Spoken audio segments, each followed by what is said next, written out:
objectives post Tour de France, or the Olympics are coming around? Big time, man. I want to go to the Olympics really bad.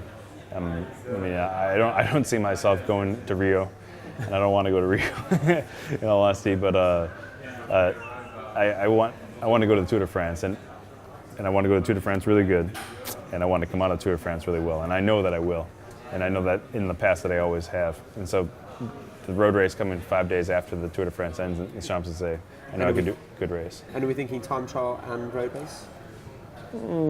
I'm not gonna completely go for the time trial 100%, but you know, if I do well in some of the Giro time trials, of course I'd love to, you know. But I've never called myself a pure time trialist, but when I'm on great form, I know that I could go with the best. So you mentioned being a neo-pro. That was back in 1998, I believe. Yep. A lot's changed since then. I mean, can you just pick up a couple of things that? Oh man, you know, just the other day, I was thinking to myself, like, this cycling now is not the cycling that it was when I first started. I mean, it's changed so much as far as the speeds that we go now, or the training that we do, the kilometers that we do this time of the year.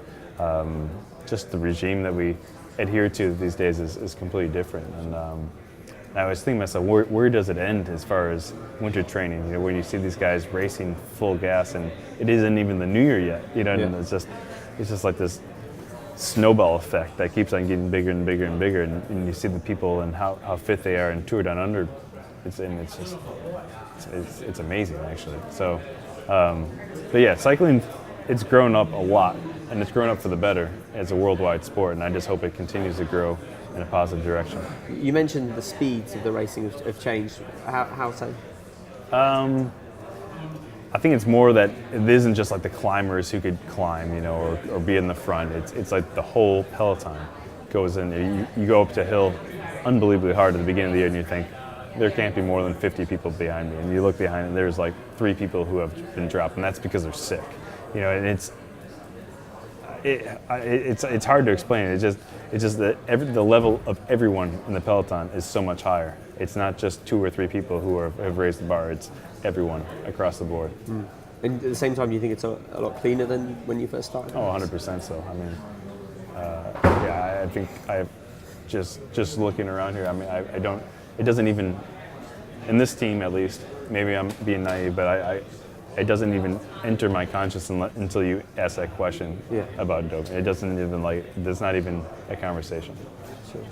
One team, I mean, you started with US Postal, and that's one team that's been under the microscope for the last 18 months, at least in a big way, because of the federal investigation.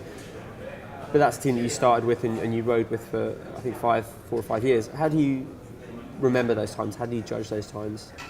Well, those times it was just like, you did question what other people are doing or how they got to that, you know, if they went on a training camp and things like that, if they went away from racing, things like that, you always kind of question it. Now I give everyone the benefit of the doubt, because I was one of the people who just got top 5 in the Tour, and I was an unknown. So, and I know what I did, and that was nothing. That was, you know, far from nothing. So I'm on the opposite end of the spectrum now, where I give everyone the benefit of the doubt, because I hope that people give me the benefit of the doubt. You know, I don't want them to be snickering behind my back saying, oh, he's done this, and because one thing I've done is hard work.